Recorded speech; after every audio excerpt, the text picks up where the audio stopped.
नमस्कार दोस्तों। आज हम एक पुस्तक 7 habits of highly effective people written by Stephen R Covey, इस पुस्तक के बारे में चर्चा करेंगे। इसका बुक रिव्यू करेंगे। 7 हैबिट्स यानी 7 आदतें बताने से पहले ऑथर ने पीपीसी बैलेंस के बारे में बात की है। पी स्टैंड फॉर प्रोडक्शन यानी उत्पादन, पीसी यानी प्रोडक्शन कैपेबिलिटी। इसको समझाने के लिए ऑथर ने एक कहानी सुनाई है जो हम सब ने सुन रखी है। एक मुर्गी जो सोने का अंडा देती है, तो अगर सोने का अंडा चाहिए तो आपको मुर्गी का भी ख्याल रखना पड़ेगा। तो यानी आप जब प्रोडक्शन चाहते हैं तो प्रोडक्शन कैपेबिलिटी भी साइमल्टेनियसली बिल्डअप करनी है। यानी आपकी कोई स्किल है, आप एक अच्छे डॉक्टर हैं एग्जाम्पल के लिए, सो पेशेंट देखना है, साथ साथ आप अपनी प्रोफेशनल स्किल्स को भी इम्प्रूव करते रहना है। आप एक अच्छे पेंटर हैं तो पेंटिंग करना है, उससे पैसा कमाना है, साथ साथ पेंटिंग की स्किल्स को भी इम्प्रूव करना है। तो ये पीपीसी बैलेंस आपको लाइफ में रखना है। ऑथर ने इन 7 क्वालिटीज को, 7 हैबिट्स को 3 हिस्सों में डिवाइड किया है। फर्स्ट 3 हैबिट्स जो हैं उनको उन्होंने प्राइवेट विक्ट्री का है, यानी अपने ऊपर विजय प्राप्त करना। ये हैबिट है बी प्रोएक्टिव, प्रोएक्टिव बने, begin the end in mind, begin with the end in mind, अंत में आप क्या चाहते हैं उससे शुरुआत करें। और तीसरा है पुट फर्स्ट थिंग फर्स्ट, ये प्राइवेट विक्ट्री कहा है ऑथर ने। इसके बाद जो 3 हैबिट्स हैं उनको ऑथर ने पब्लिक विक्ट्री कहा है, क्योंकि पहली 3 हैबिट्स में सिर्फ हम अपने स्वयं के ऊपर काम करना है और बाकी 3 हैबिट्स में हमें दूसरों के साथ तालमेल बिठाना है। ये हैबिट्स हैं विन विन सिचुएशन, यानी विन विन पे काम करना है। दूसरा, seek first to understand then to be understood, यानी पहले दूसरे को समझें उसके बाद खुद को समझाएं। एंड लास्ट वन जो 6वीं हैबिट है उसका सिनर्जाइज, सिनर्जी, सभी को एक्सप्लेन करेंगे। इसके बाद में जो अंतिम हैबिट है वो है शार्पेन द सॉ, यानी अपनी कुल्हाड़ी घिसते रहे। इसके साथ ऑथर ने बोला है कि हम सभी लोग डिपेंडेंट रहते हैं, डिपेंडेंट से हमें इंडिपेंडेंट बनना है। तो जैसे ही हम प्राइवेट विक्ट्री हासिल कर लेते हैं, यानी पहली 3 आदतों पे काम कर लेते हैं, हम डिपेंडेंट से इंडिपेंडेंट बन जाते हैं। इंडिपेंडेंट के बाद हमें इंटरडिपेंडेंट बनना है, बेसिकली दूसरों को साथ लेकर अपनी कैपेबिलिटीज को बढ़ाना है। उसके लिए हमें पब्लिक विक्ट्री की आवश्यकता है। तो एक हैबिट को 1 बाय 1 हम समझेंगे, सभी हैबिट्स को। सो प्राइवेट विक्ट्री में जो फर्स्ट 3 हैबिट्स हैं, फर्स्ट इज बी प्रोएक्टिव, यानी हमें प्रोएक्टिव बनना है, सिचुएशंस को समझ के पहले से ही काम करना है।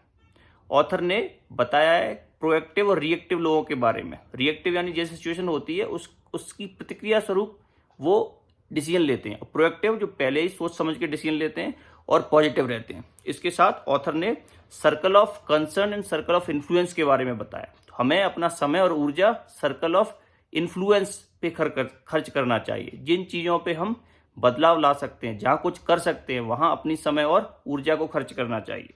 साथ ही ऑथर ने बताया द हैव्स एंड बीज। कुछ लोग कहते हैं हैव यानी मेरे पास ऐसा होगा तब मैं ये करूंगा, ये आएगा तब ऐसा होगा। बीज यानी हम ऐसा बने चाहे कोई चीज हो या ना हो। तो फर्स्ट हैबिट है बी प्रोएक्टिव।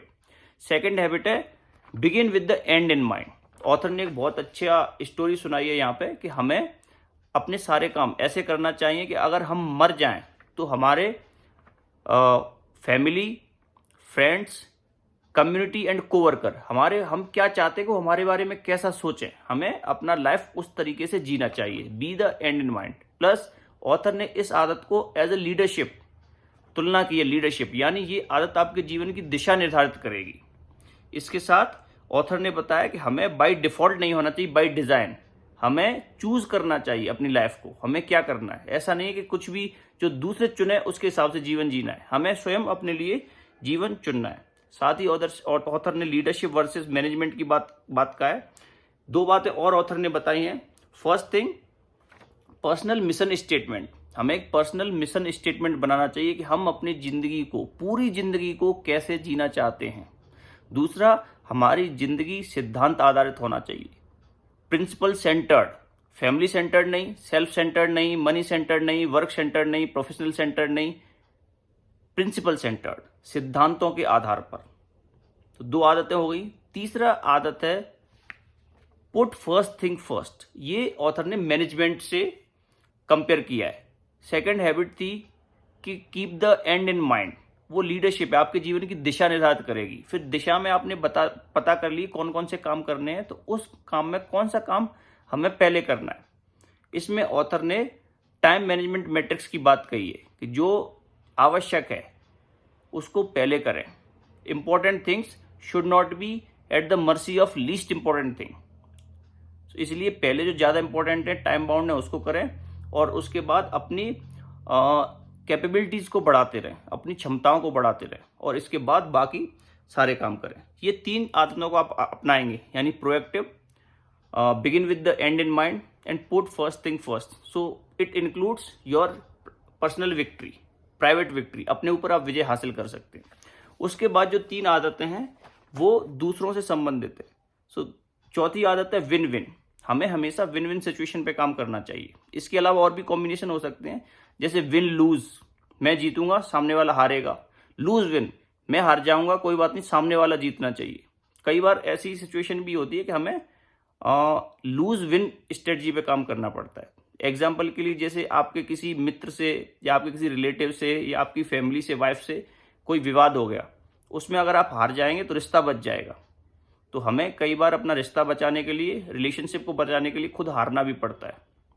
बहुत सारे कॉम्बिनेशन होते हैं, लेकिन ऑथर कहता है विन विन कॉम्बिनेशन और no deal, it is the best combination.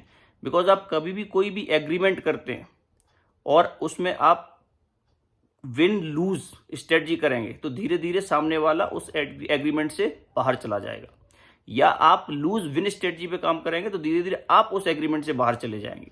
आप चाहते हैं कि एग्रीमेंट लंबे समय तक चले, बना रहे, तो हमें विन विन यानी दोनों का फायदा हो, ऐसी सिचुएशन पे काम करना चाहिए। 5th जो हैबिट है वो है seek first to understand then to be understood. इसमें ऑथर ने एक कहानी सुनाई है कि एक व्यक्ति एक चश्मे वाले की दुकान पे गया और चश्मे वाले ने अपना चश्मा उतार के उसको दे दी कि आप इसको लगाओ, आपको ठीक दिखेगा। उस व्यक्ति ने कहा मुझे नहीं दिख रहा। चश्मे वाले ने बोला मैं 10 साल से इस चश्मे को लगा रहा हूं, बिल्कुल अच्छा दिख रहा है, आपको भी दिखेगा। तो मित्रों, पहले सामने वाले को सुने, समझें, उसके बाद खुद उसे समझाएं। और 6वीं आदत है सिनर्जाइज। सिनर्जाइज यानी 2 और 2 4 की जगह 4 से अधिक हों, ये सिनर्जाइज। सो विन विन और सिनर्जाइज मोर और लेस मिलती जुलती चीजें। आप दोनों को फायदा होना चाहिए, दोनों को काम करने से जो इंडिविजुअली काम कर रहे हैं उससे बेटर इससे रिजल्ट आना चाहिए।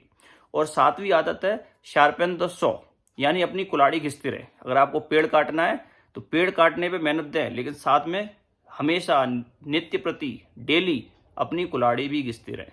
तो मैं सभी 7 आदतें एक बार फिर से रिपीट करता हूँ। 1st proactive, 2nd keep the end in mind, 3rd put first thing first, 4th win win, 5th first seek to understand then to be understood, 6th synergize, 7th sharpen the saw. मित्रों, मुझे पूरी उम्मीद है आप इन आदतों को अपने व्यवहार में लाएंगे, जीवन में लाएंगे और आप भी हाईली इफेक्टिव पीपल बनेंगे। नमस्कार मित्रों।